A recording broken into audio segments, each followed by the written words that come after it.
Okey, Assalamualaikum. Selamat hari last day puasa. So hari ni kita nak review, ada barang baru sampai. Barang sebenarnya aku ada order topi custom lah. Test dulu buat. So kita tengok barang custom, maksudnya sendiri lah kan, sendiri nak apa design ke, nak jenis topi macam mana. So aku dah tengok dah, ni barang baru sampai.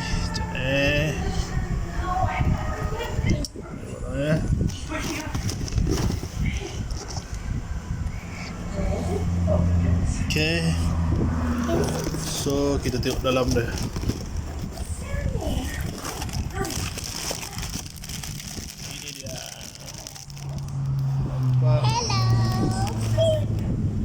Nampak? Tepi. So rasanya memang kualiti okey. Saya dapat voucher lagi. Custom cap by Snapback Melaya. Voucher discount RM5. Oh, ni first time lah aku ada buat topi macam ni. Yang untuk tim lah sebenarnya, tapi test tu buat macam mana tengok kualiti dia. So tapi yang ni aku tak buat full cap, aku buat yang boleh adjustable dia. So dia punya cantik lah, dia punya design, dia punya ni embroidery dia okey, tepi pun cantik, okey. Alright, memang baik lah.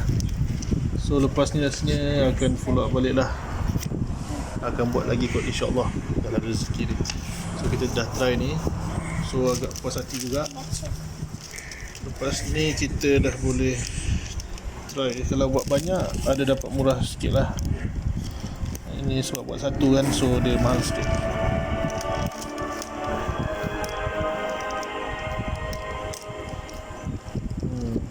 Memang elok-elok, ngam-ngam.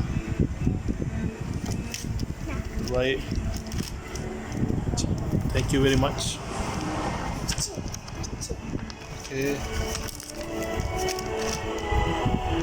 Okay je. Alright, thank you. Jumpa lagi. Assalamualaikum.